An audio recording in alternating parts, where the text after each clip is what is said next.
அக்கா, நேத்து மாநிலங்களவையில நம்மளோட நிதி அமைச்சர் நிர்மலா சீதாராமன் என்ன சொல்லிருக்காங்கன்னா, தமிழ் படிச்சா பிச்சை கூட எடுக்க முடியாது அப்படின்ற மாதிரி சொல்லிருக்காங்க. இத பத்தி நீங்க என்ன நினைக்கிறீங்க? தமிழ் படிச்சா பிச்சை கூட எடுக்க முடியாதுன்னு அப்படின்னு சொன்ன நிர்மலா சீதாராமனை பார்த்து நான் 2 கேள்வி கேட்கணும்.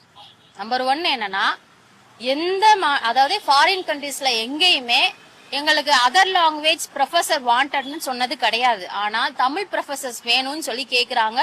மலேசியாலயும் சிங்கப்பூர்லயும் அது போக மற்ற கண்ட்ரீஸ்லயும் தமிழ் படிக்கணும்ன்றதுக்காக டீச்சர்ஸ் வாண்டட் கேக்குறாங்க. 2வது, அதர் ஸ்டேட்ல உள்ளவங்க எல்லாருமே தமிழ்நாடு ஸ்டேட்ல படிச்ச சர்டிபிகேட்டை வச்சு மட்டும்தான் அதர் ஃபாரின் கண்ட்ரீஸ்ல என்னால ஜாப் வாங்க முடியுது, அதை தான் அவங்க குவாலிஃபை பண்றாங்கன்றாங்க.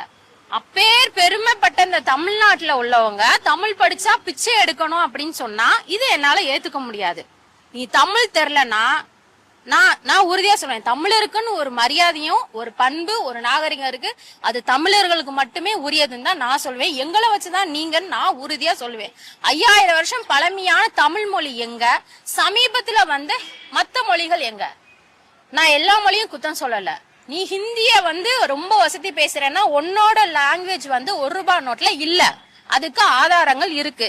இப்ப உன் ஹிந்திய வச்சே நீ இவ்வளவு பண்றேன்னா 5000 4000 ஆண்டுகளுக்கு முன்னாடி தமிழன் சொல்லி நான் தமிழச்சின்னு சொல்றத நான் ரொம்ப பெருமைப்படுறேன். அதுக்குன்னு நீ தமிழ் நல்லா பேசுவியா அப்படின்னா ஏன் தமிழ்ல நான் பெருமையா தான் வைப்பேன்.